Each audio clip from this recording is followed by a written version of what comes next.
Well, hello, everybody. Welcome again to another edition of Show to Be with Mike G, the show of life, the show of soccer, the show of cachaça again. But today's show is really about coffee. This week turned out to have an interesting common thread. First on Monday with Nate from Avoir, Cachaça, and today a wonderful conversation with Joel Shuler and Eric Wolf of Casa Brasil in Austin, Texas. They're importers, they're aficionados, they're roasters. And I got to tell you, they brought over some cold brew, nitrogenated cold brew that will just blow your mind. It was insanely good. And it's nice to take just a brief moment away from booze and talk about coffee, because coffee, like booze, is nuanced, it's flavorful, and it has such a rich cultural heritage, which Joel describes in great detail, being a huge fan and a current resident of Brazil. So without further ado, I hope you guys enjoy this great conversation with Joel Shuler and Eric Wolf of Casa Brasil.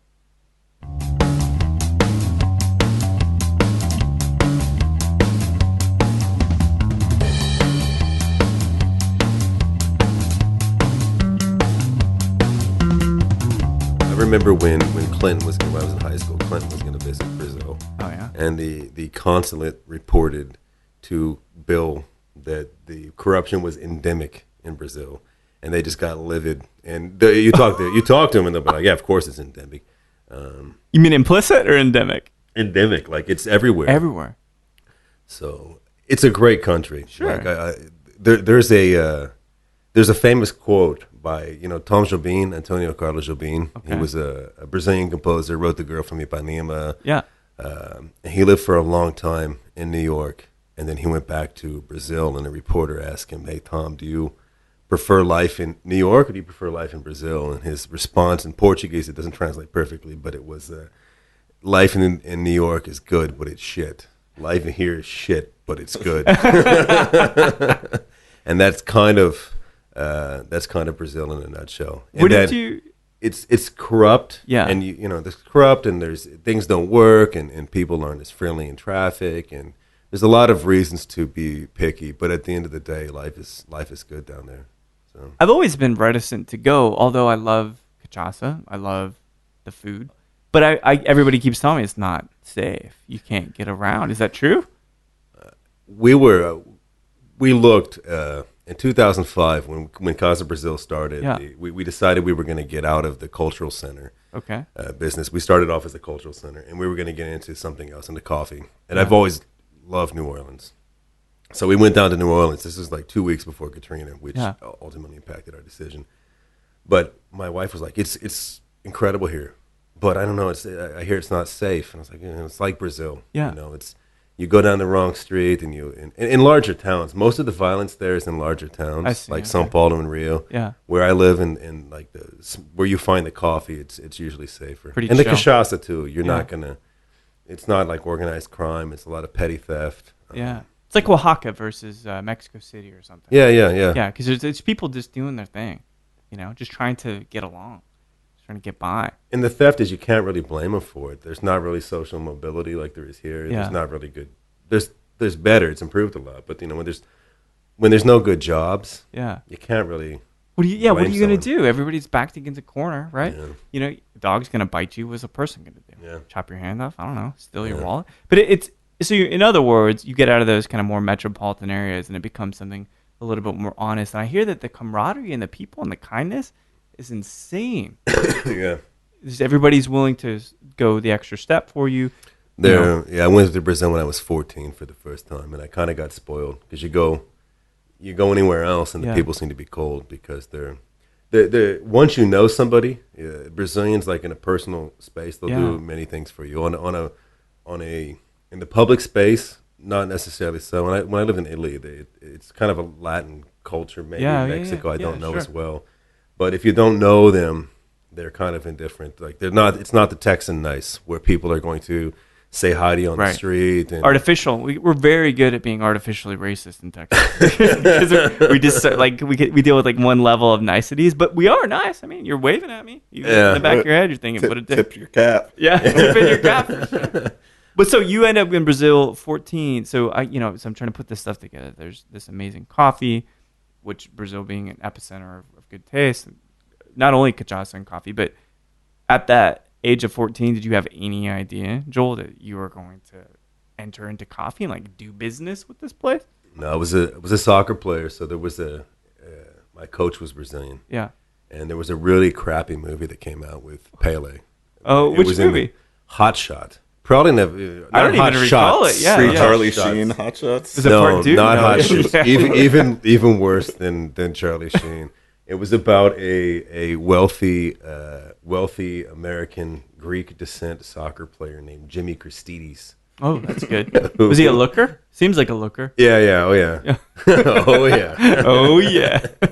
And then he, I won't do any spoilers. Yeah, right. Because everybody wants. You're gonna- They're like yeah. just clamoring to see this movie. It's in my queue. I've waited No, you have a to. very long time. It's not online. You're spoilers, gonna have to please. go back to the mail subscription and Netflix to get it. It's a VHS. rarity. Yeah. But so this thing, did you find some kind of? Was there something that really piqued your interest? So in the movie, it played for 2 days in West Des Moines, Iowa, and then Okay. even there was like, no, this is not good. But he left the team, fought with the coach, and then he went to Brazil to learn soccer from Pele, Okay. who had retired from soccer and was hiding as a gardener. He was working as a gardener. This sounds real familiar, actually. Really? The more that we talk about it. When did this come out? Is this 2000s or the late 90s? No, man, this is like 80s. Because I remember distinctly a movie on HBO with Pele coming back. It could be. Is it? It's not Victory. Is it? Victory is like the good one. Victory's That the was a similar premise. So Michael. That was Pele Victory returned. was World War II.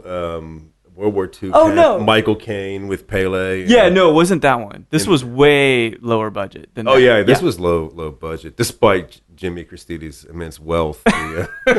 So he was like the son of a shipping magnate who fought with his dad and fought with his coach and went. Yeah. I feel like I watched it in school or something. Yeah, Like it sounds that. real familiar. Joel's painting a very clear picture for me. Yeah, I'm we're getting, both- this we're is all both. coming back. I'm like, I remember when I got home at 3 p.m. when I was 12 years old. Yeah. This movie seems pretty epic. But did it leave an impact on you? So then I decided I got to go meet this Pele guy. This really? gardener. Well, I met his son. I've never met Pele. That's the moment I need to have in Oh man, my life. how old is he now? Do you know roughly? Is he in his 80s or? He's getting there. Getting He's there, probably yeah. late 70s. He was in the hospital Oh, really? recently. Yeah, I was like, don't die, man. Not yet. I haven't crossed the item out on my list, dude. You got to stick still around. Haven't met Joe You haven't- you Shuler. haven't can't- met me. Your life is not complete. I did a coffee course in Santos for a month, like a classification course. And supposedly there's a coffee shop that he sometimes goes to, and I went there religiously every day. You knew. Hoping to meet him. You knew what you were doing, right? Just hoping he would come up. I played against his son one time. Really? Yeah, his son was a goalkeeper for Santos. Good. Yeah, he was good. He got into some legal problems, Mm. but I think he went to jail for drugs. No shit. Yeah, Oh wow. but he was in like a New Yorker. He had a New York accent and Edginho. Nice guy. Interesting. We played against this team on the beach. Yeah. So did you notice at that point like this lifelong goal to meet Pele? Like nothing's registering yet, right? Like coffee's not ready. You're not drinking No. coffee at 14, right? No, I don't think so. I went when I was 14. Then I went back when I was 16. Mm. In 16, I played for a team called Grêmio in the south of Brazil. Yeah. So I went down. I got the test, like the tryout to play for their junior league. So down in Brazil, it would be like the equivalent if like the Mavericks had like an under 18, under Gotcha, 16, okay, under 14. yeah. So I did the test for their under 16 team, and I passed. And so I stayed there for 6 months. And it was fun. How do you do that at 16? Are you going homeschool or are you going to school there? I went to school down there. No kidding. Yeah. Your folks were here though, I guess, right? My folks were in Iowa. I don't know. That's crazy. So they just are you of in any way Portuguese descent or anything? No, Irish. And White English. dude, right? White Yeah, as we're can both be. white. Everybody's white in this White room. dudes. Again. Everybody's white in this room again. I swear to God. man. Still. No matter how many beards we have, we can't cover that shit up. Ever. So, but it seems like, do you feel like that's kind of taking the momentum and I want to be a professional soccer player. Is that where it's coming in? Yeah, that's where I went to Brazil. Yeah. Is I wanted to Iowa, there was limited room for growth, and so I wanted to develop. Kind of, you want to learn basketball, you come to the United States to play. So I did that. I went to college, played for a redshirt freshman at Boston University, and then I dropped out of college to go try to play professional in Brazil, because the World Cup was here in '94, the year I graduated from high school, and they were just starting the league here. So kind of the idea was to go down to Brazil, play for 6 years. I knew I wasn't good enough to be like a first division player in Brazil, but I figure I could, play in the second division or bounce around and then get enough experience to where I could come back. And were you just biding your time at Boston, like just saying like, dude, I really just want to go back to Brazil? Yeah. It was How was it? Was it a rewarding experience in any sense? Like being at BU, at at college. BU. Not really. I mean, how many weeks was it? 6 weeks? Because I just had a conversation like this yesterday. No, I stuck it out for the full year. Okay. But we played on AstroTurf, and it was like a crowned field, and the team, we were good. We were the number one team in the nation that year, Division I. But the style was more of an English style of soccer back in the day, like long ball. And I remember there was an incredible player on the team. To me, the best player on the team was a Colombian guy named Silas Pachon.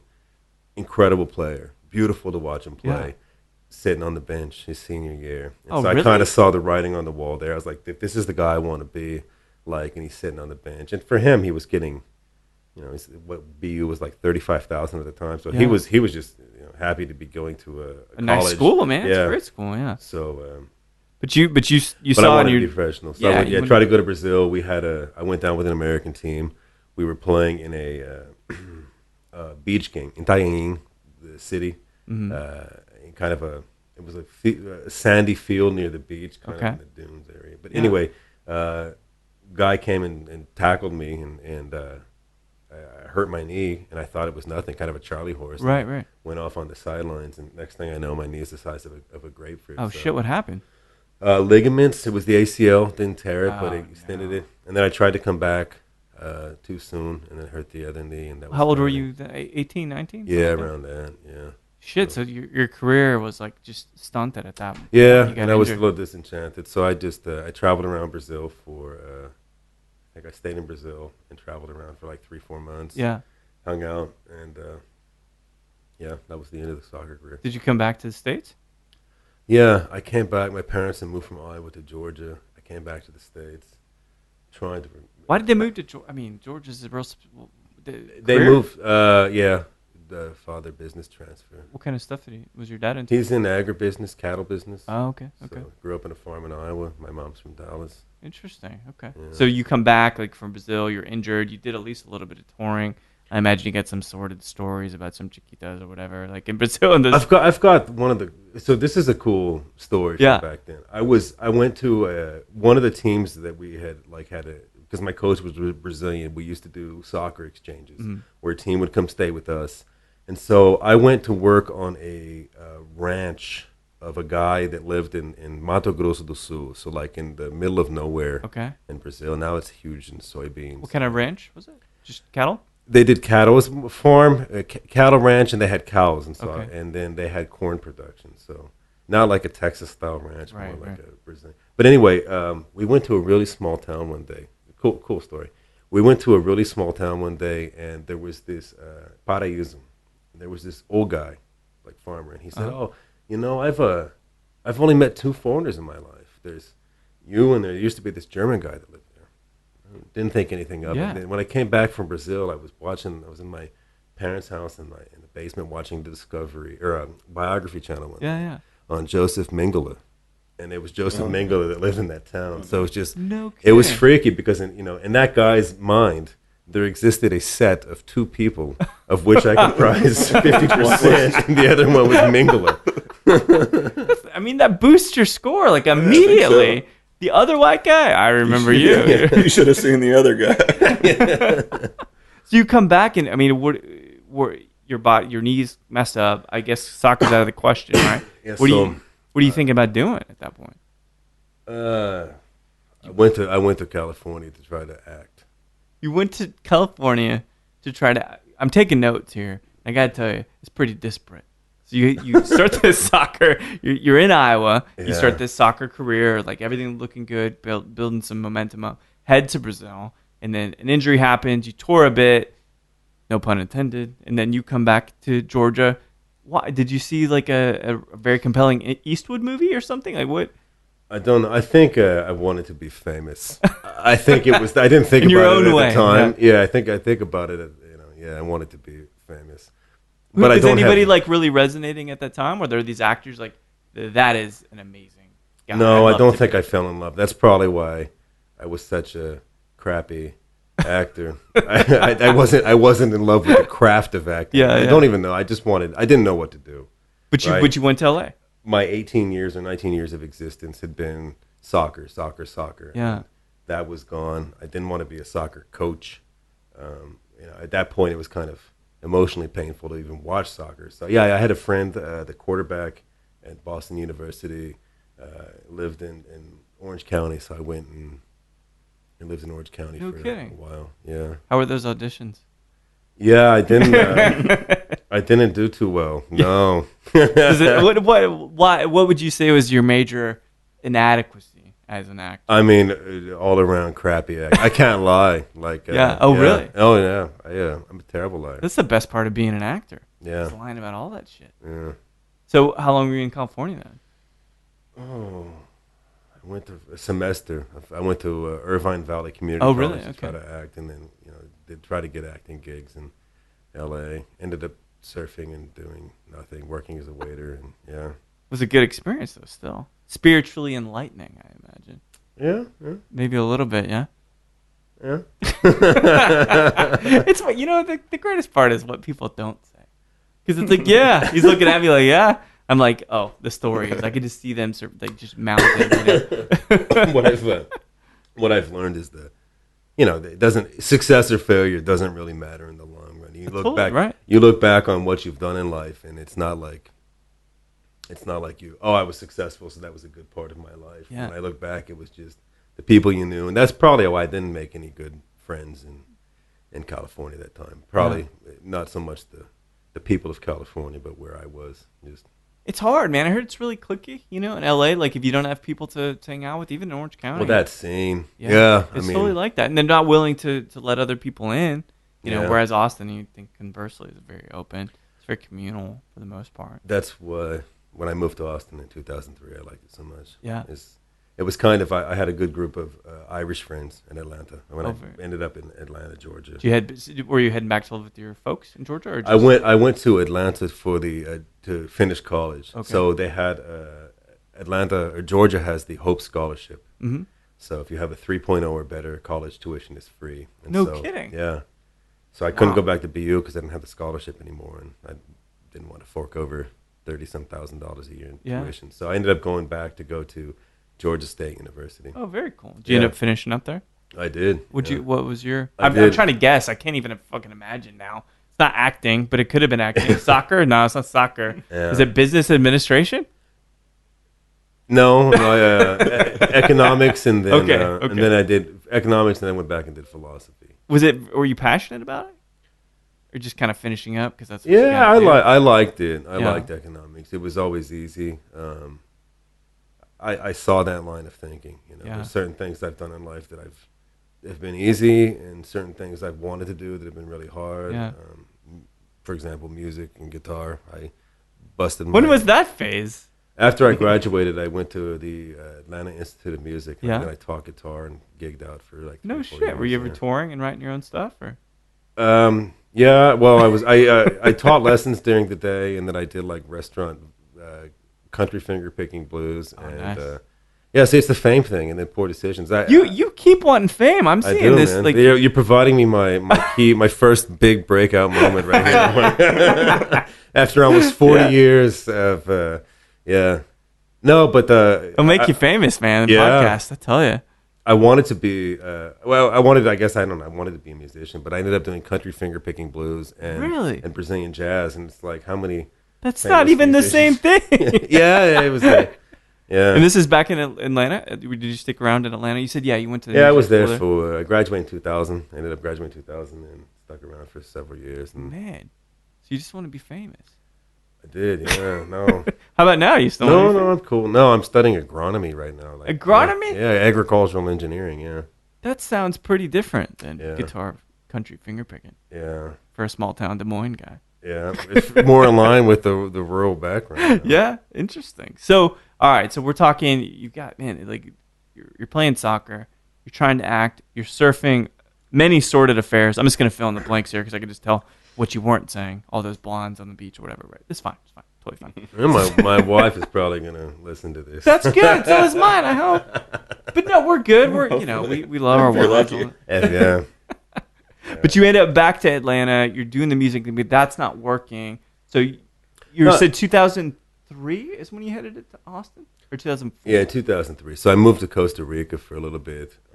I can't. I'm losing every bet here, Eric. I moved to Costa Rica. Where's he going to move to next? I have no idea. I moved to Costa Rica to write the album, and I lived on a shack in the beach for 6 months. Were you wearing a shirt ever? Man, I don't know. But I lived on the beach in like a shack and like the total like serene atmosphere. What album were you trying to write? I don't know. It didn't happen, man. Then I realized like, yeah, this is probably not the right career choice because if What album would you have written? Back in Black? That was recorded on Jamaica on a beach. Was it? Yeah. I don't know what like a really good album that I wanted to do. Probably Blood on the Tracks or some Interesting. Dylan. Okay. Yeah. Something really, really that exposed you to honest, make you a star. Yeah. Did you find that Costa Rica, is that where you kind of wetted the coffee whistle? Because it seems like a pretty big market there, right?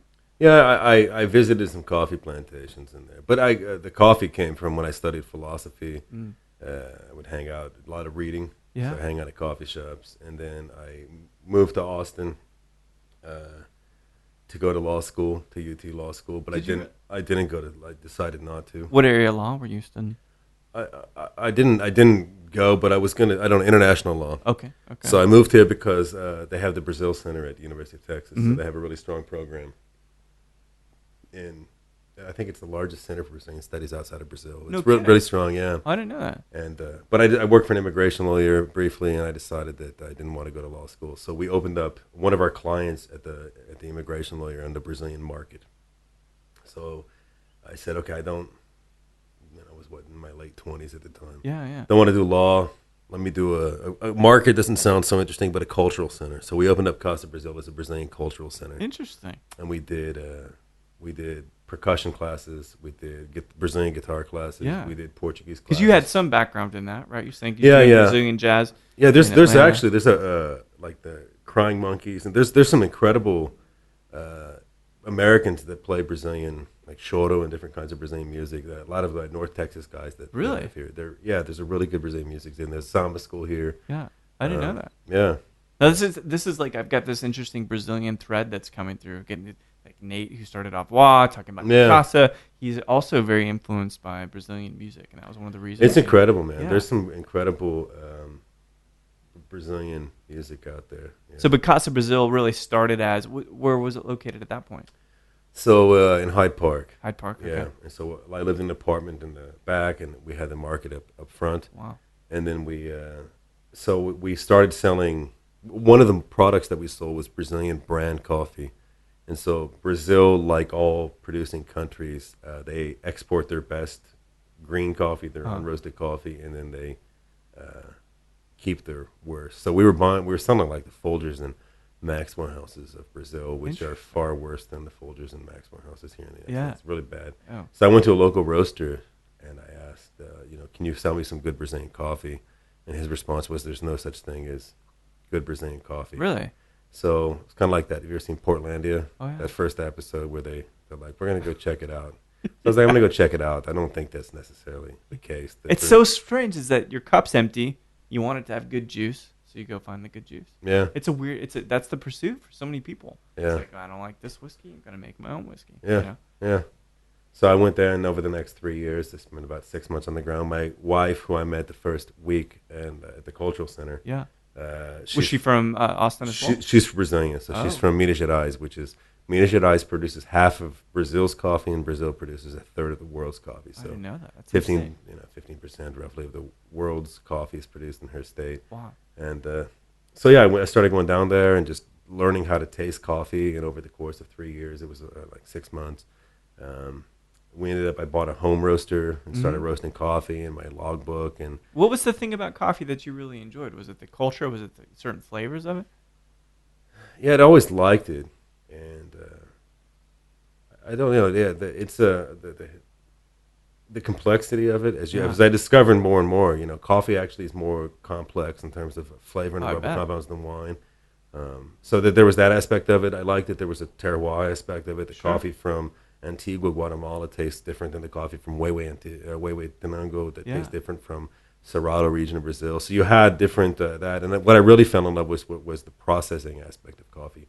So once you pick the fruit off the tree, you've got to remove the seed, which is the bean that we roast and consume, and you've got to dry it to 11% moisture content. Interesting. And so how you do that greatly affects the flavor of it. So I became fascinated with that process. It's I didn't realize this. I mean, I can only assume because all I can think of is in terms of booze, which is fault me for it. Fair enough, right? But we talk about booze. So terroir, huge element in mezcal. Not as much in bourbon, but we take mezcal, which is kind of the stripped down, very, very basic distillate, And then if you let it ferment for too long, we'll make that kind of analogous to roasting, for example. Right. Different flavors, off flavors, probably not as good. Like if you cook it too long, same kinds of things. So there is this flavor profile and kind of this complexity to coffee that you would find in spirits, and you mentioned wine. Like no wonder it's something really worth pursuing because it's so rich, has all these different kinds of flavors to it. Yeah. Well said. Yeah. First time. I'm taking credit for one. This is the only time. But it's that. It was, and so I became, I became very interested in that aspect of it, and I befriended a college professor that kind of is considered to be one of the world's foremost experts in post-harvest coffee. Really? He had written a textbook in Portuguese about it, and so a college textbook. And so I thought, we need to translate this book because Brazil is more technologically advanced in coffee than a lot of other countries. What is one of the things? Research. What is one of the technologies that makes them advanced? Because we'll talk, Eric. We'll talk about the process here in a second. Because I don't really understand how complex it is to roast coffee, but I imagine it's probably relatively complex. Yeah. So just that what maturation, starting on the tree, what maturation you're going to pick. How do you know when the coffee's ripe? Yeah.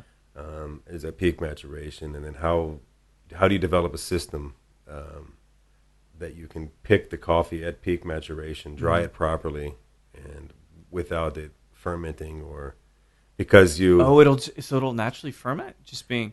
Yeah. Well, so basically you have to do two things with coffee. You have to remove the seed, and you have to dry it. So if you dry the whole coffee fruit intact, it's called a naturally processed coffee. Okay. And those are higher risk coffees because you have all of the sugars. And you have higher moisture content, so it's sugar, water, heat. You get yeast is just ready to eat. Oh, interesting! I didn't even realize that. Yeah, so those coffees got a bad rap for a long time in the coffee business. Okay, what is that flavor like if they do actually start to ferment? Acidic vinegar. Vinegar. Yeah, very acidic. So but at the same time, if they're well done, they can be incredibly fruity and sweet and full-bodied coffees. So. They got it kind of like maybe cachaça. Cachaça got at least in some markets, it got a bad rap for a long time because what you saw was really poorly done. Yeah, cachaça. It's very abrasive, very hot, very fumey. Yeah, and then once you have some really well done cachaça, you're like, it's not that I don't like cachaça, it's that I don't like crappy cachaça. That's exactly right. Yeah. So naturals were like that, and the other side of it is washed coffees, and it's where you pulp the bean, you remove the bean from the fruit, and then you throw the bean into, or you either let it stew in its own juices, or you put it into fermentation tanks. Really? And the remaining pulp, it ferments off, and in controlled fermentation. And so those are washed coffees. That's insane. Yeah. And so, I mean, now we're drawing a huge parallel to brewing because all this stuff's making my head spin. But so at what year does Casa Brasil kind of turn into, I want to do coffee? So we, in 2005, 2006 was when we decided to do that. 2006, I think we closed the doors of the cultural center and pursued this. And then 2008 or 9, we brought in our first container because I wanted to. I realized that statement was not true. That there was incredible Brazilian coffees. Yeah. And so, but it takes a lot, like to put together small lots of coffee, amalgamate them in Brazil, and bring them in. So it took some doing. So Were they open on the Brazil side? Were they open to you buying the stuff in bulk? Yeah. They're cool with it, right? Until the early 90s in Brazil, basically there was kind of a government quota system because Brazil controls such a large percent of the world, or comprises such a large percent of the world coffee market, that they would restrict supply and demand to control price. I see. Okay. And then you had that whole like free market Ronald Reagan, Margaret Thatcher thing kind of hit South America. So you had a president that ended up being impeached, Collor, but he disbanded the IBC, the Brazilian Coffee Institute. Interesting. And so then it became then you, because if the government's guaranteeing you price, then there's really not an incentive for you to spend more money and produce high quality. Yeah, what's the point, right? Yeah. But you saw there's a distinct opportunity here. Yeah, so look, by the time I got down there, 15 years had passed, and there's some really nice quality coffees in Brazil. So the first container, I mean, was that really stressful bringing in all that? Oh yeah. What am I going to do with this? Yeah, it was stressful, man. Yeah. And we had everything vacuum sealed to make it like last longer. Yeah. To prolong it, the life of it, and it's nerve-wracking having something at sea, to think that your product's on a boat. Oh yeah, and those maritime laws are kind of messed up. So strange. Yeah, when we brought over, we brought over some containers from China. It wasn't even stuff that was gonna spoil or anything. It's just glass bottles. But the person that has to cut the container, the lock on the container, they have to be vetted through a particular agency. I mean, it's like insane. Yeah. Stuff.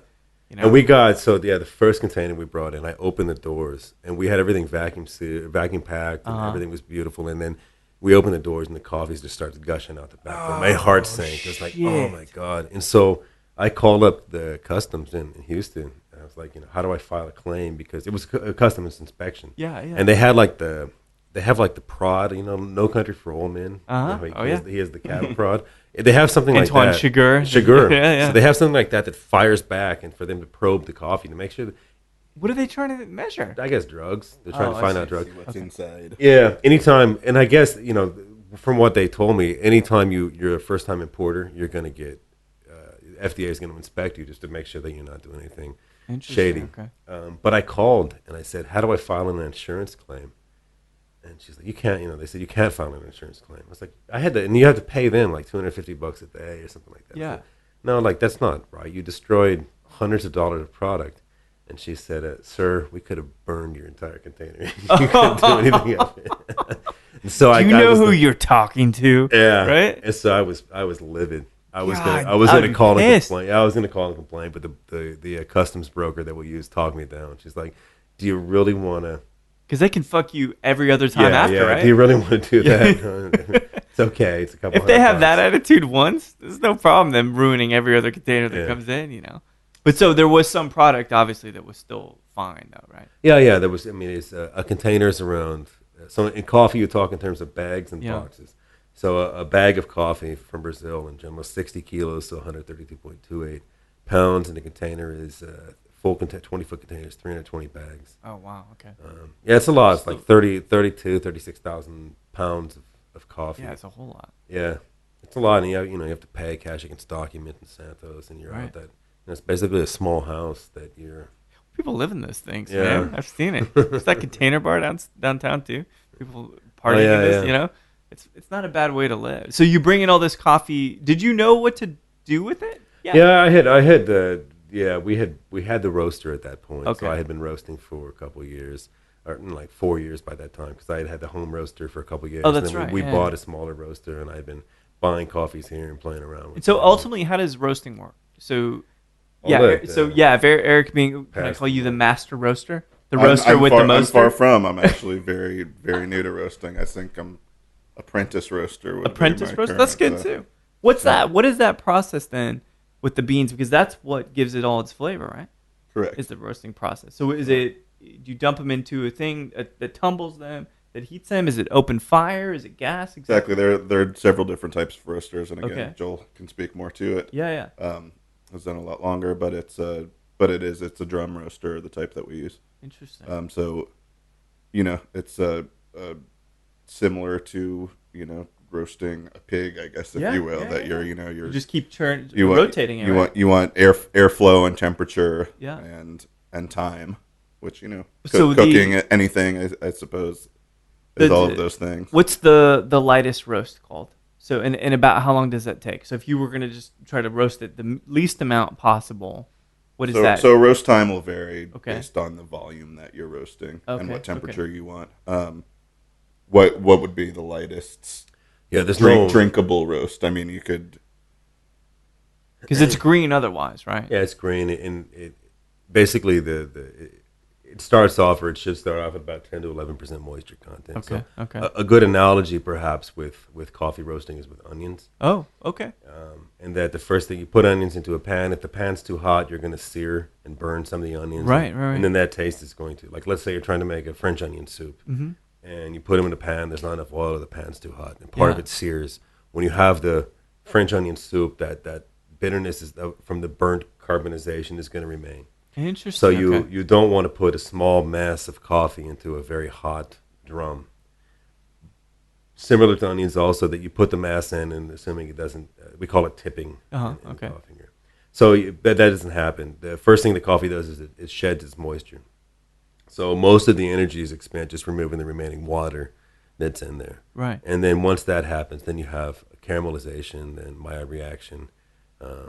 Amazing. And you try to, kind of our mentality with roasting is a good roast is like a good ref. A good ref, you notice the game, you don't notice the ref. A good roast, you notice the coffee. He lets the punches flow without being an obstruction. You don't really think about them. Yeah, exactly. You taste the coffee, you don't taste the roast. So if it's too light, because that's kind of the trend in coffee still, is lighter roasts. Why do you think that is?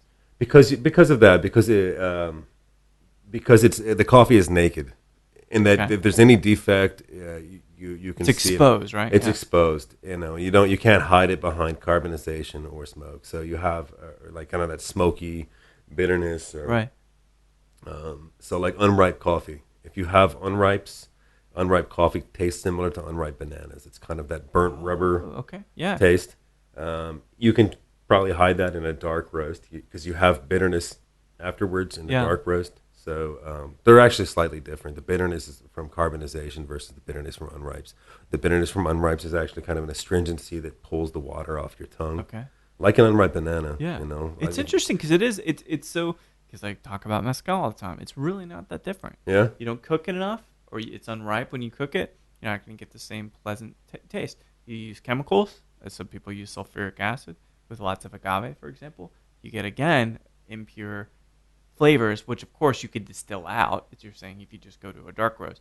It's still there, like there's like slight imperfection. Yeah. Huh. You go through all of this time and energy to source the best coffee that you can. If you're gonna burn it, then what's the point? You might as well be roasting a shoe. It's like overcooking overcooking steak. Right? Sure, a well done steak is a perfect analogy. Yeah. Interesting. So you guys have been in the same. So where was originally? You said Hyde Park, Casa Brasil was. Yeah, so we started in the garage of the. I love it. Literally, in the garage. No, I believe it. And then it was fine. Eventually, the neighbors weren't too happy about it when we. The smell, or yeah, all of it. Then we moved briefly. Then about the time we were going to move, I had to kind of cash flow the coffee business. I had bought a small distribution company that serviced coffee shops with allied product like soy milk and those kinds of things. Yeah. So I had gotten to know Donna Taylor, who was the founder of Little City Coffee downtown, and she approached me because they weren't going to renew her lease, and she was done. She wanted to leave and do something else with her life after 20 years of it was a crazy spot back down there. Yeah. Old time Austin, at this point, even though it wasn't really it'd been there a long time, but it was there until the 2000s. Yeah. We said it when we walked in your kitchen before we started recording. Yeah. It's like, we've all been here for between 13 and 20 years, and we're old townies, which in this town... Townies, that's right. 20 years is a long time. It is a long time, right? Such a transient population. Certainly. Yeah. But so what did she commission you to do coffee? Did you think it like... No, she just said, I'm done. Do you want to buy the business? And do you want to keep this going on? And, my first day or second day in Austin, I was going to work I had an interview at a law firm downtown. Oh, no kidding. So I didn't know any, 2003, I drove downtown. I went to Little City, had a cup of coffee, went to the interview, came back down, and there was, in my first Leslie experience, I saw Leslie bent over with his little, pants or shorts? He was wearing a skirt with the a G-string, and he was bent over. And, yeah. It's a sobering experience. Yeah. Seeing Leslie's ass crack. Yeah. Or thereabouts.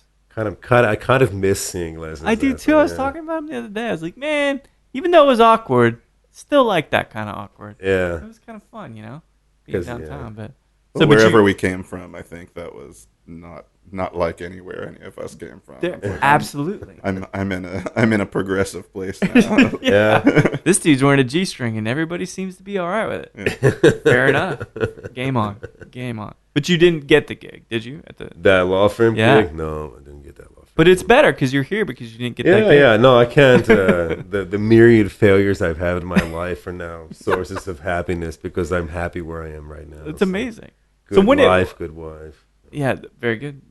Very good saying, of course. When did you guys end up in the current spot on San Elmo?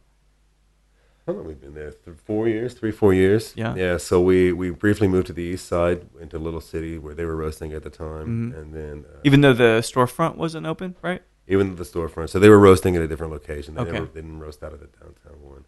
Yeah. So we were there for a little bit, and then we moved down south to San Elmo. And do you have a little bit more? I mean, I would imagine you've got much more space, much more freedom to stink up whatever you want to stink up. Yeah. Is it nice to have that kind of freedom down there? Yeah, it's a nice spot, and we moved there because South Austin was there. And, and it ended up working out great because it's a nice story in that it's old. So we had this old Austin, it's 20 years, but this kind of to me it was iconic. Iconic for sure. Yeah, Little City, and then. Back in the day, I think Copper Tank and Lovejoy's were kind of the right. So many was one of the first brew pubs when brew pubs were legalized in Austin. Yeah, and so we talk about the end of Prohibition again, a relatively short time ago. We think these things have moved forward so quickly. So many different kinds of establishments. Yeah. And so where did you guys meet? Where was this love? So Eric was working at he was brewing for South Austin. Okay. And we became friends. Did you go down there and kind of stop and see what South Austin was working on? Yeah, we did. So we did. We need to do these again. We did up and down tours. Okay. So we would do tours once a month, and it was an hour and a half on coffee, and we would go through raw materials, the transformation process, so roasting for coffee or brewing for beer, and then half an hour on tasting. Oh, nice. And there was lunch, and then after that would be coffee before lunch, and then you'd go to.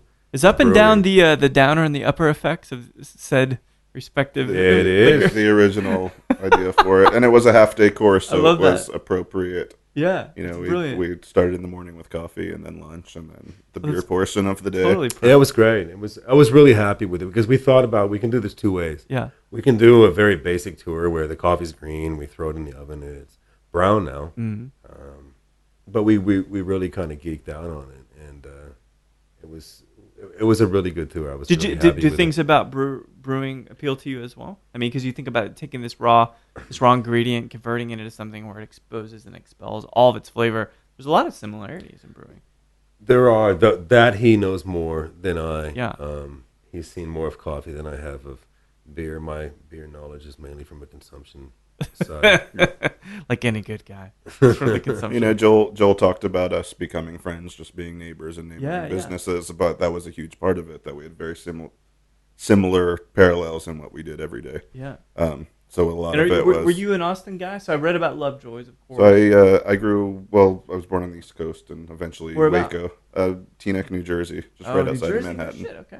Yep. A lot of good people from Jersey, man. Yeah. Especially that are still here in Austin. Yeah, exactly. Do you pork roll? Does that make sense to you? That's a little bit further south of Jersey than me, I think. I'm still looking for one. I keep asking. And also I come from a Jewish family. So we were more of the pastrami than the pork roll. I couldn't have said that. I couldn't have said the inverse of something that would be true. I couldn't have. But I think they are inverse. I mean, I'm a Jew with a positive attitude towards pork. I have no qualms. I think that's great. But I just wasn't introduced to the equal opportunity pork lender. But no, I only lived in New Jersey until I was about 9 or 10. My dad's whole family is from Texas. We moved back here to Waco. To Waco? Yeah. When I was about 10 years old, which pretty. How's it growing up in Waco, man? Culture shock. It was even at 10 years old, I realized I was striking, right? Like it was different, and I was different than these people. And you can't completely discount an entire city of 100,000 people, but you can try. I try every time. But absolutely, I've tried many times. I think my dad is actually leaving Waco, so I think as of this year he just retired. So I think we'll have zero ties, and we'll probably never be back there again. If you can help it. What industry was your dad? He's in textile manufacturing. So my grandfather started a business in the 50s in Waco, making clothing. Oh, cool. Which eventually morphed into pillows and neck pillows and travel blankets. Is what they've done for about the last 20 years. That's good. And they just sold the company, and my dad is retiring and moving to Dallas. That's amazing. And the last survivor. So we moved to Waco in 1990 or 1991. What kind of kid were you going to high? Because assuming you went to high school and stuff in Waco. I did. Music kid, sports kid. I kind of wanted to do everything and quit a lot of things. Did you want to be an actor? My longest term. I never wanted to be an actor. Okay. Or a soccer player. I actually did play soccer. There's not a lot of soccer aspirations in Waco. Not to stereotype. I actually did. I'll tell a funny story about soccer in Waco. My junior high school, when I was in 7th grade, it was the first year that the school had been a 6th grade center. Basically, every kid in town went to 6th grade at this one campus, and then dispersed to their local middle schools. Right. So the year I was in 6th grade, the following year was the first year that this school became a 7th and 8th grade campus as well. Okay. So 7th grade, I was there the first year that they had 7th graders. Right. 7th grade was when competitive sports started. So we had our very first soccer team, which was basically the kids who weren't on the football team or the baseball team. It's kind of bad football guys. Bad news bears. I remember going the day before our first practice, and we never let it. We never let up on it with the coach, but he was in the library reading a book about. It was probably before the For Dummies series, but the equivalent of Soccer for Dummies. This is the guy who's going to be our coach. The history teacher, Mr. Duval. I think his name was. Amazing. And so it was. But we had a lot of fun. I don't think we won a single game. I think we maybe scored 1 goal. We had a kid who was fast enough to get past the defense. That's good. You always need that guy. But yeah, it was a. It was a very bad news bears sort of situation, and it was really fun. I never had aspirations of being a competitive or successful soccer player. No, how was it? It was a fun thing to do after school. Were you academically inclined? Would you say? I was always a pretty good student, and I was always a pretty good athlete as a kid. I played baseball until I was about 13 or 14. Oh, really? Kind of, a lot of these things until I got to the point and realized I wasn't good enough. The sobering moment where you're good enough to compete. And then eventually I got into high school and started smoking pot, drinking beer, and I think there's statute of limitations on that. Oh yeah, no, it's fine. I think I've discussed the political climate with the parents all of these things. Were you? I'm not worried about the political climate. No, I'm not. Yeah. But you're fine. So yeah, it's I kind of got less enthusiastic, I'd say, as I got into my teen years. There's a correlation, and I wanted to be social. I wanted to hang out with my friends. I don't, when I got out of school, I don't want to hang out after school and go run laps. I want to. Yeah, of course. What was a typical weekend like in Waco? Would you say? Nice Friday night. I think it probably similar to any small town, if not any town. Yeah. Bonfire. Again, I mentioned. I think we did have some of those. A couple of Keystone Light. There were kids whose families had pieces of land that were outside of a town that you could go and stand around a fire and drink Keystone Light. There you go. I'm just writing a script. I'm just trying to. No, it's and eventually when we were old enough to drive, a lot of driving around with nothing to do. Yeah, Sonic for me. But and I always thought as a kid that's. I'm in this boring small town. That's all there is to do. But everybody I've ever talked to about high school, no matter where they went. Right? You can't go to a bar. Nope, not yet. You can't. You're not going to go out to dinner. It's Yeah. you drive around and hope that somebody's parents are out of town, and maybe there's going to be a party somewhere. Congregate listening to Queens of the Stone Age. Yeah, Which might have been a little bit later, but yeah, that was a little before.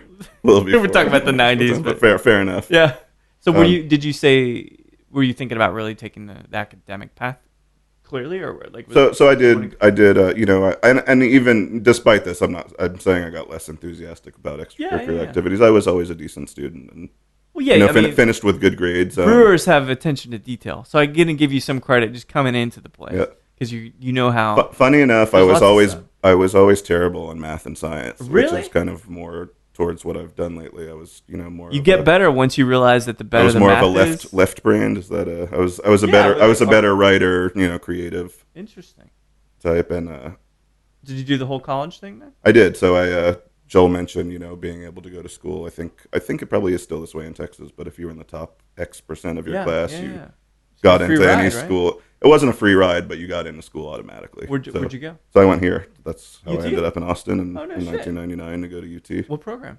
Radio, television, and film. That's right. I remember this. So, who inspired? Was that in my bio? Was that in my bio? It was. I received a bio. I read the bio earlier. It's like, oh, an RTF guy. Yeah. I know a lot of RTF guys. Why? Why would you? So I love it. By the way, it's a great program. But why would you? Back to my lack of motivation. I guess I never had.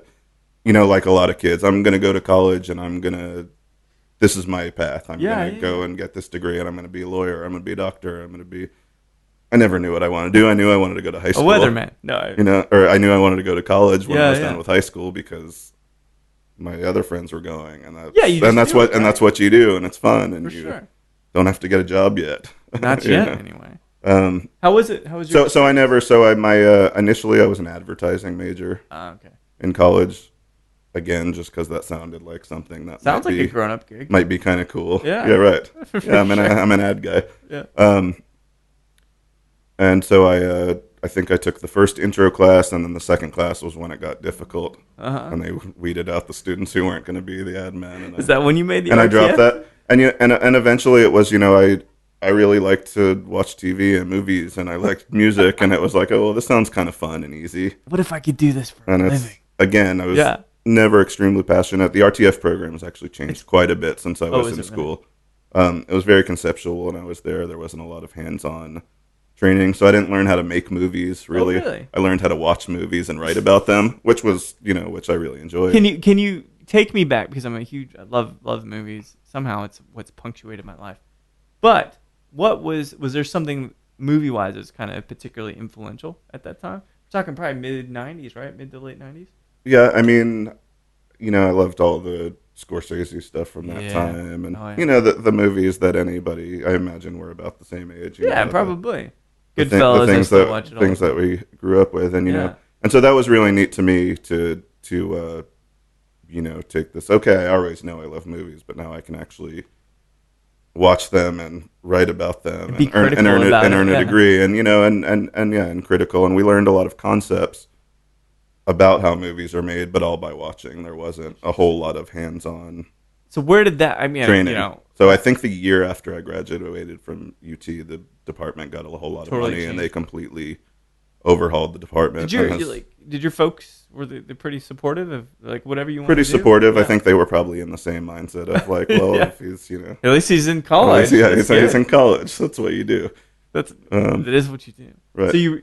And it was a different world. I think a college degree then meant more than it does now, probably. I think so. But even then, there was still that.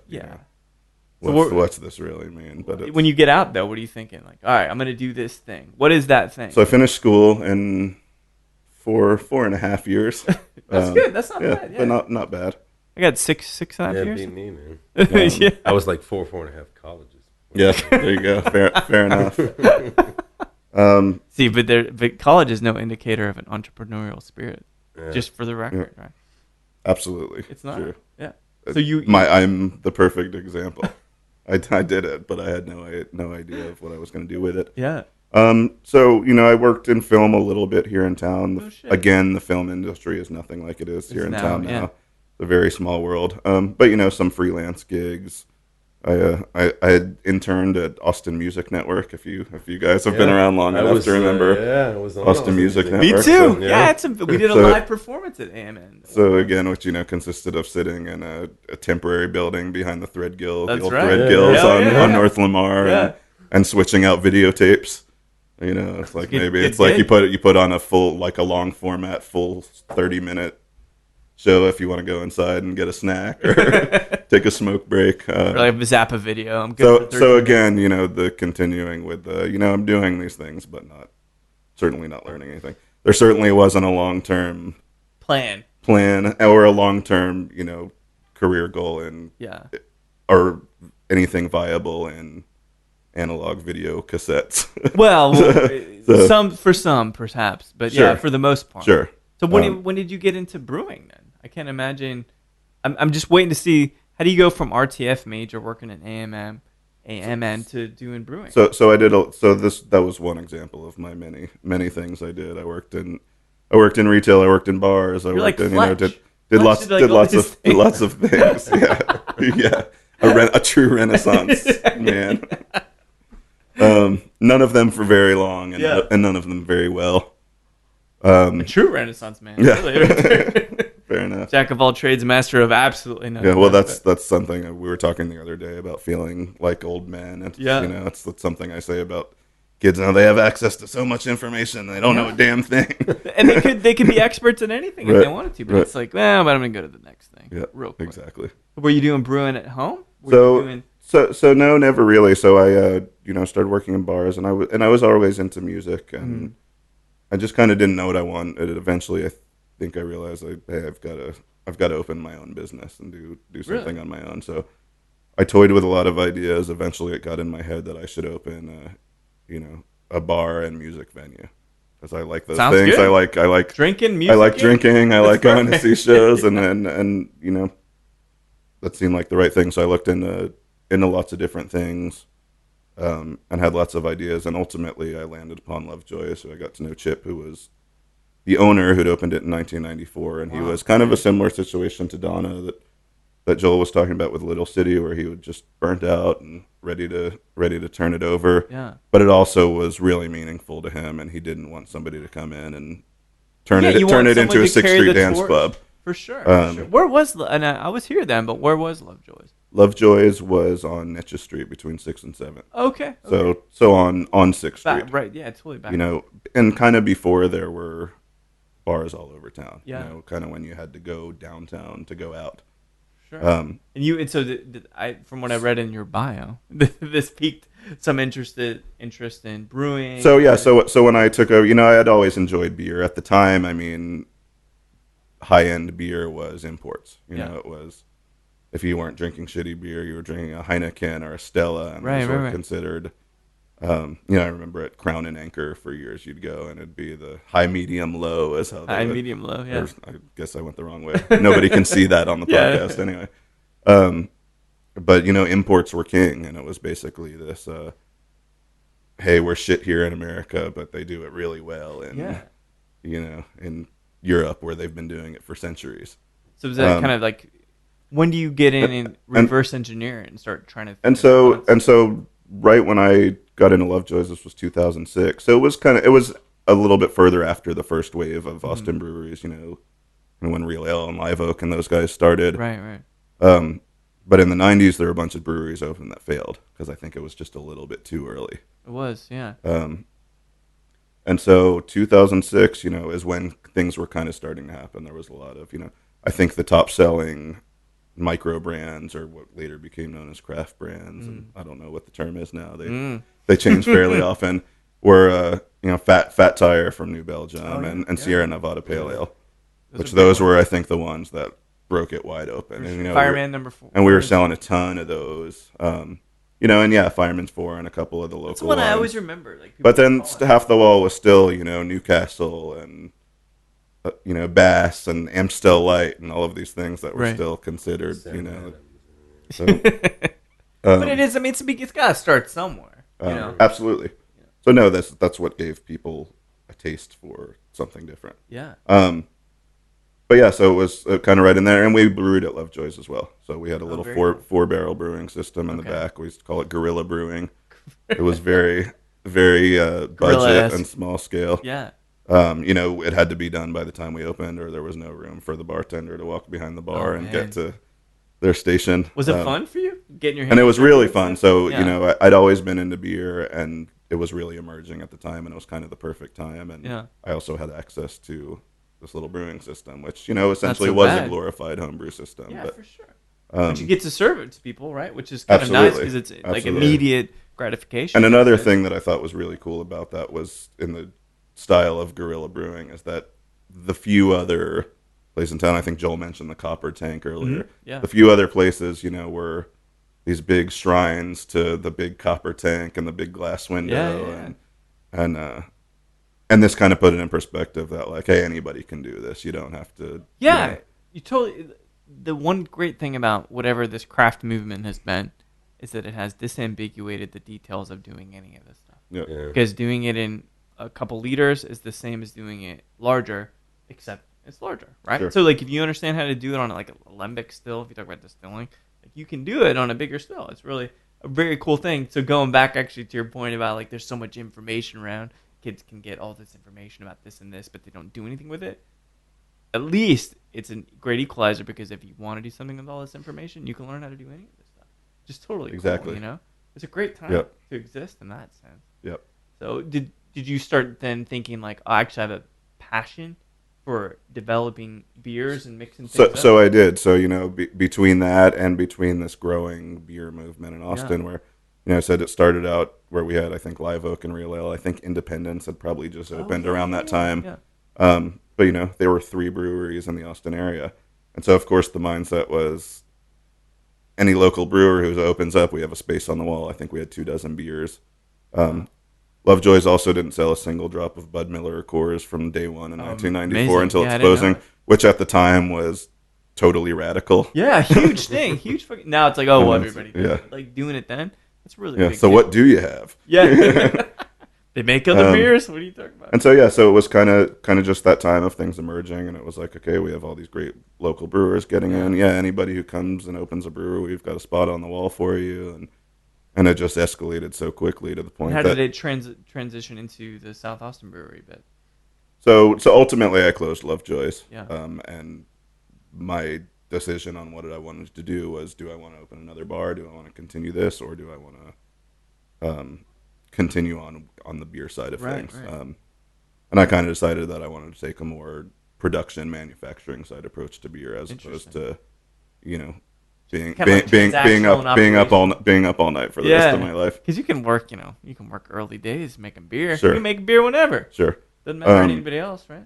Yeah, and we had a few people approach us about doing new things with Lovejoy's opening in different locations, and ultimately it all seemed like it'd be convoluted no matter what we did. Yeah.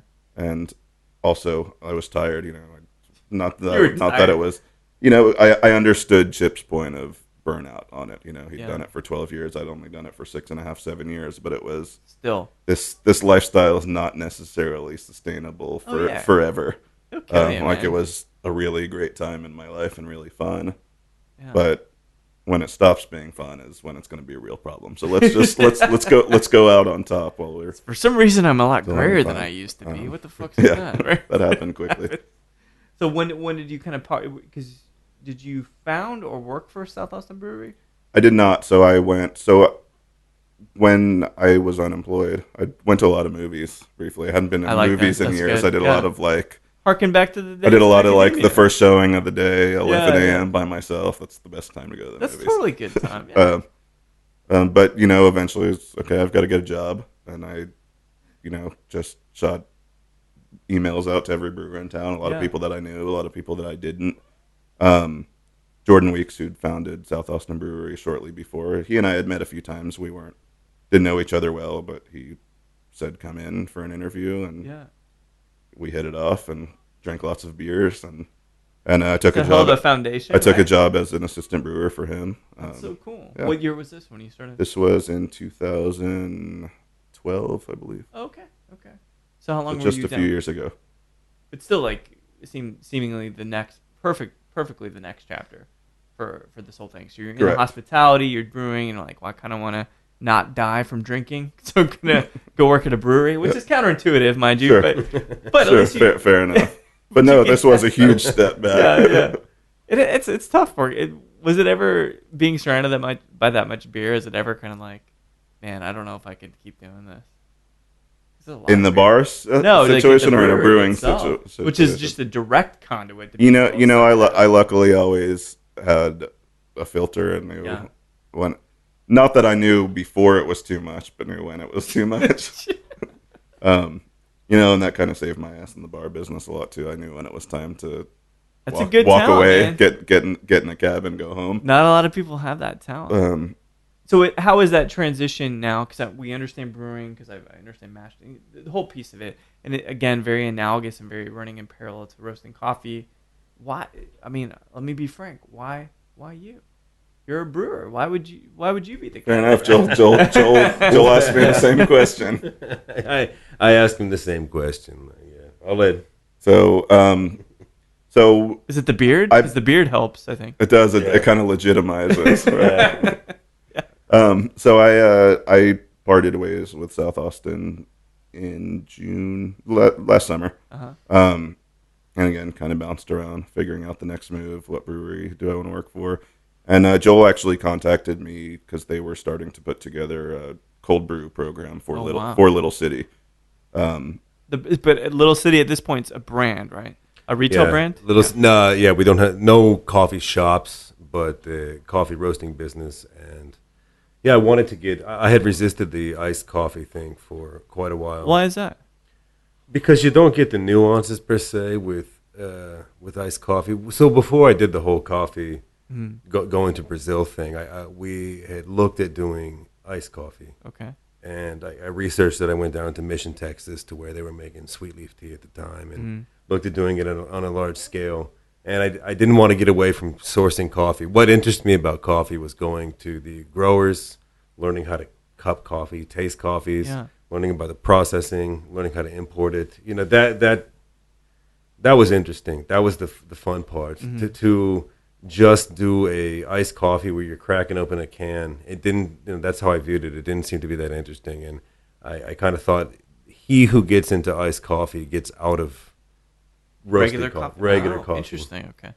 So that's kind of one of the things we have now with Little City is that we're a coffee company that's going to do iced coffee as one of the offerings. Interesting. Because it's very I mean, you see Chameleon bubbling up. There's the blue label too. There's just a lot of cold brewed coffees coming up. Yeah. So the market's asking for it, And I think Joel's concern, like he was saying, is that at what point do you lose focus and just become a cold coffee company? Yeah. So a couple that you mentioned, that's primarily what they do. And I think Chameleon started as a cold coffee company. Brew. So that was their intention from day one. Yeah. But I mean, we wanted, I just got in from Brazil on I don't know what day it is, on Friday, Saturday. But rock and roll lifestyle, Joel. I'm telling you, too much of it in my younger days. But but that's what I wanted to go to the farms and work with the growers and But anyway, and one thing that probably was apparent in what he said, but Eric is a hell of a brewer. Yeah, he does even when he was at South Austin, he did a really good job there, and then his side projects there were just phenomenal. He would have this little homebrew setup of some of the stuff they used to do. So that was when I reached out to him because I thought, okay, let's do this. Let's make this one of our offerings, but I want to do it really well. Like if you're going to do it and make it a really quality product. Right. Yeah. There's no other reason to do it. It's going to be great. Yeah. If you're not going to, that's kind of, the one constant besides, I guess, past failures and all my ventures was, but a lot of times I would just quit because I realized I wasn't going to be the best at it. Right. And then sometimes that's like, do you want to put out, lots of people do this in the booze industry, lots of my peers. Do you want to put out 5 products that are all okay? Or do you want to put out one product that's fucking incredible? Yeah. Your call. But at the end of the day, I think we both agree putting out something exceptional is far better than putting out 4 things that are just okay. Yeah, it's a noble existence, right? Like you were talking about access to information nowadays. Like it's easy, especially once you travel. You realize in the United States it's really easy to make a living here. Yeah, like you can be a server, you can bag groceries, you can do many things and eke out a living. Yeah. And you're at a point where, why not choose, I mean, of our generation, why not choose something that you love and do it well? Right. If you have that opportunity, there's no guilt in that. So that's, and you were talking about, he was talking about Lovejoy's kind of the guerrilla brewing. Yeah. And that's one thing with that I always loved about Little City. Little City had back in the day, and we still have, like this. It was damn good coffee. I was really impressed, and it wasn't all. A lot of the coffee industry became about the show and the condescending to. I'm sure in the bar business you face the same thing, and it's just it became all about the kind of talking down to your own customer. Right. And what we're doing with Little City is that, and with Lovejoy's, it's, you have just an incredible product, but you don't need to, you have all of the information that backs it. Yeah. Like the cold brew product that we have. We have a guy that spent years and was a well-known personality in the brewing industry here in Austin, doing the iced coffee. So you got all of that, but you don't even say it. You don't have to. You just it's in the product. Yeah, exactly. Kind of like with a songwriter. You're a musician. Absolutely. You start having to explain your songs. There's probably something wrong with that. Right. Yeah, for sure. What is this about? What's an even flow? Yeah. Who's Jeremy? Right. Like, I'm just gonna Pearl Jam riff just for the sake of it. See, no one else would have got it. So that would have been a better. You could replace Queens of the Stone Age with Pearl Jam in the earlier discussion. That would have been. It's a great point. Thank you so much, Eric. That's good. So I'm so, man, like, my senses are titillated. You have Eric brewing. He's kind of roasting this coffee. You want to keep things honest and very, very connected to the terroir. So tell me, what are the products you guys have out now? So you get a Little City label. Yeah, so we still have the Casa Brasil brands. Okay. So with both companies, so with Casa Brasil, the buzz thing in coffee was direct trade, where you go to the growers and you work directly with the growers. And it's not a regulated term, so it can mean really anything to anyone. But one cool thing that we've done in Brazil that we're doing with Little City is we have an operation we have transparency with the growers, and transparency these days is a Google Doc. Wow. And so with the growers that we work with, we have a Google Doc where we share cost, margin, what's the maritime freight, what's the insurance we pay on that, what's the margin that Central Market wants, what's the margin that we need at Casa Brasil, what's all of that, so that they can see it. And in exchange for that, and we pay top dollar, we pay. Brag about how much we paid. We pay them, it's because they deserve it. It's not because we're paying the growers because it's a charity. Right. They produce damn good coffee, and then we go there for damn good coffee, and we pay them for damn good coffee. And in exchange for the transparency, we get right of first refusal. Oh, amazing! Okay. Yeah, so we can go to like Recreo, this Apis Co-op. There's another grower from Espírito Santo, different places in Brazil, and we propose this to them. And they've, over 10 years now of doing this, we've been able to find some of the best growers. And, I can, say with confidence we have some of the best Brazilian coffee. That's amazing. And so with Little City, so we have the micro lots, which are unique lots on a farm. So on a coffee plantation, a coffee farm, you have parts of the farm that are higher altitudes or cooler temperatures, or they have a certain cultivar, or whatever, the mineral content of the soil. You have microlots that produce higher quality coffee. So the idea is that you separate out the harvest from those all the way through. And so when you buy, for example, Recreo, we buy like their Urubu lot. Urubu is a piece of is a lot on the farm. Okay.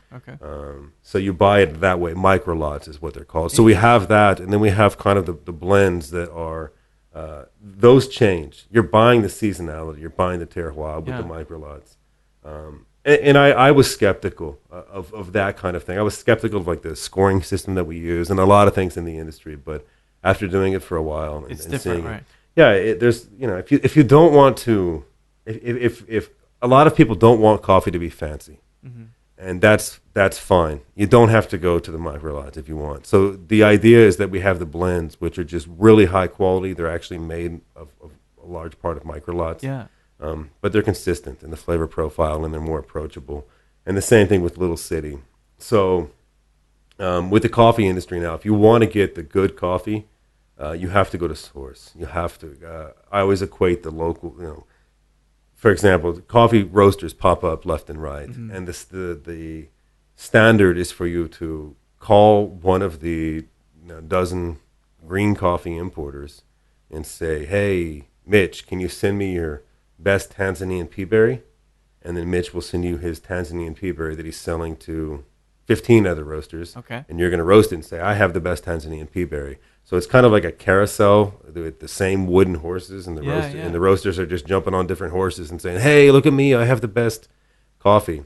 So where the industry has gone is, if you want the best coffee, you've got to go to source and make the relationships, kind of like what we did in Brazil. So we have the first pickings, and then everyone else can come in. And that's not to say that they're not going to get good coffee. No, for sure. But we get what we want. First, like, if you refuse it, right, then that means it's a lesser batch. It's a lesser batch, or at least I think so, right? Yeah. No, but that's you're the not best willing part. to pay the agreed upon price. Yeah. For the quality. Which, unfortunately, that's the one part of being passionate about loving coffee is if you taste a good coffee, basically whatever price they say, I'll take it. I'll take it. Sold. How much is it? Well, it's no different in the mezcal world. Yeah. It's like, damn it, this is good. I'm just gonna pay whatever I gotta. Yeah. Pay. So let's talk real quick about the bottle that we kind of selected as a group. We've killed it. I wish there was more. I feel like I'm still sipping, and you guys have expired. But we've got a Havana Club Maestro Selection, which is 45%. How do you guys feel about the Havana Club? It's not something you can really get in the States. Delicious? Thought it was very nice. Yeah. Yeah. Is this a good? As you see, I was able to. Yeah. Did you even breathe? I hated it, obviously. It's good. Maybe we'll have this here soon, right? I hope so. Yeah, I know they're working on it, but talk about 700 or 70 centiliter bottles. They've got to convert to 750s. There's a couple things that they have to. That's regulated the size. Yeah, you can't do a 70. That's one of the beautiful things about coffee is you have an industry in Puerto Rico and Hawaii. Yeah. But there's more taxes I pay in exporting the coffee from Brazil than I pay importing it in the United States. No kidding. Yeah, there's a standard import fee of like 1/3% or something you pay. Really? But it's really easy to import coffee. It's incredible. And so it looks like, so you guys have the standard labels that you offer, but it looks like Eric, you brought over some of the cold brew, is that right? Or nitroed? I did. It's in your fridge downstairs. So I keep thinking about it. So currently we're just offering it on draft. Okay.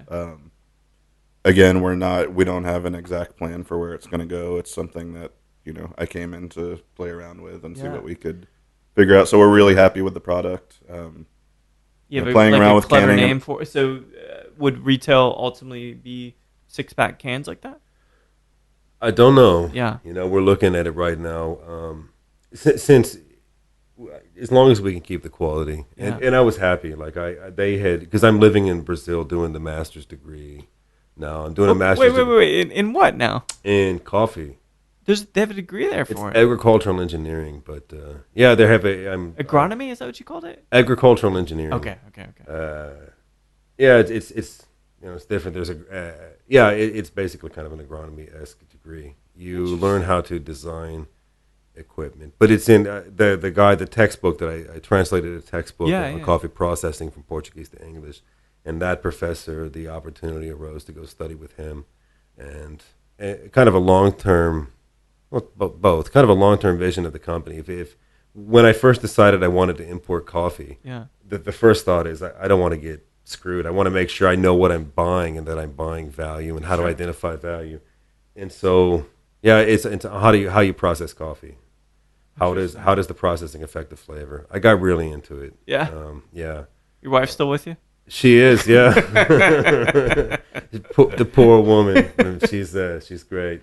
She's Brazilian, so she actually. Right. Luckily, it was her home where you. Yeah, it was Brazil. I got there's an opportunity to go to Colombia to work with the Colombian Federation, do an internship there. Oh wow. That I have. Yeah, but that's not as appealing, I don't think, to her or Myanmar. So I got it's a good combination. So I spent a long time cupping and taste. We call it tasting. Sure. So that was kind of my first area that I really got into, and I guess whatever I've done, I kind of do it 100%. But it's good. Yeah. Why it's do good it and any bad. less, right?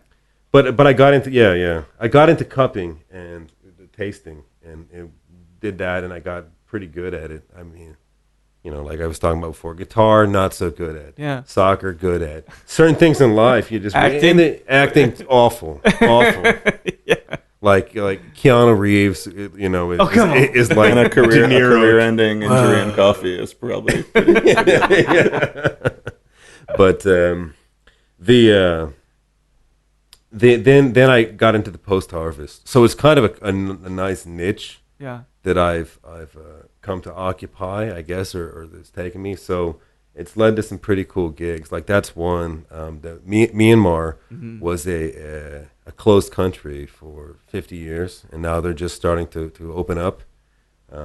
And they have the U.S. government is investing in Myanmar. So usually the U.S. government gets flack for their imperialism, right, and meddling in I've heard about affairs. that. Yeah, imperialism. Yeah, that's right. But this has actually really been good. Obama went over there twice, and they decided that the United States was going to invest in agriculture in Myanmar. That was a potential for them to grow and to become more stable, and a stable country is more likely to maintain the democracy. So the three areas they're investing in are soy, vegetables, and coffee.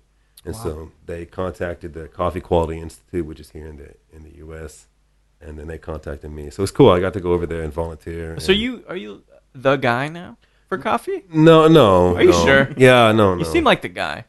Not the guy. Not the guy. A guy. A guy. that guy.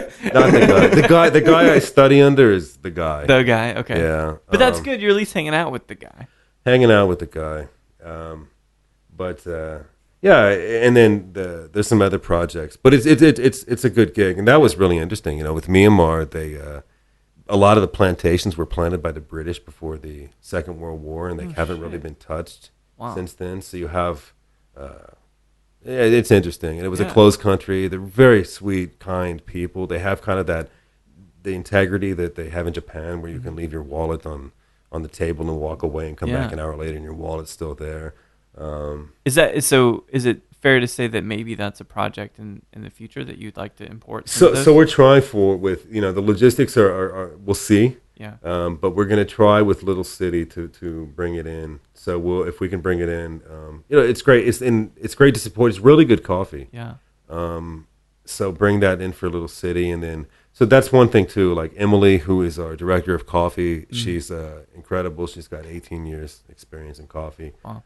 It's a great team. One thing that going to Brazil helped a lot. I hate the 4-hour work week. I hate that idea. Yeah. But a point that is legitimate in that is when you're here, you think about just hiring people to kind of facilitate things. And when you go away, you're like, shit, I got to get somebody that's really good. Right. So we've got Ian, the general manager is incredible. Emily's really good. Our head roaster is Eric Wolf&nbsp, who's excellent. Yeah. Amazing. Like, yeah.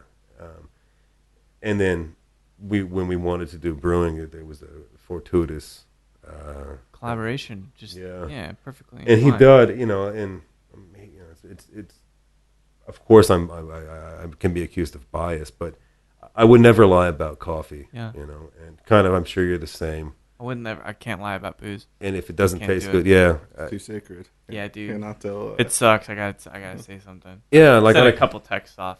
I feel bad every now and again. I'm like, this batch didn't turn out good, man. Yeah, you've got to be. You have to. Yeah, you've got to be, man. There's things that are more important than money and marketing. Absolutely. Bullshit. But the job that he did on the cold brew and on the draft, it's phenomenal. Can't wait it's a really good product. It's really nice, and especially with Brazilian coffee. Brazilian coffee is lower in acidity. It's fuller bodied and it's sweet when done well, and it makes for a really nice cold brew. I think. I'm really excited to taste. I imagine it's creamy, and delicious, balanced, not too acidic, like you said. Yeah. But so the last question I have for you guys is, a lot of people ask master distillers of bourbon, for example, how do you drink your bourbon? And like a lot of guys are like, just drink it however the fuck you want. I don't care. Get out. Leave me alone, right? But so, Joel, for you, what is the perfect preparation for a cup of coffee? For you. For me? Yeah. Yeah, nowadays there's so many ways to do it, but I just like there's a Kalita pour over with a paper filter. Really? Okay. Yeah. What kind of, like, hot big coffee. cup? Didn't matter? Big cup, small cup? I do about what 8 to 10 ounce cup. Wow. 6%. So it's 6% ratio or 6.25 ratio. Totally black? Yeah. Always black. Yeah. That sounds good. Yeah, because it's kind of a purity thing with coffee. If you dilute it too much, you don't get to taste the farm. See, this is what I'm talking about. Bourbon just keeps in my head. What about you, Eric? What's your perfect? Very similar, and when getting to know Joel early, I went to his side of the Up and Down tour when he was talking about what we used to do together. Yeah. One of the things that really struck me in the brewing portion, I think it was Diego, his name, who the barista from Brazil.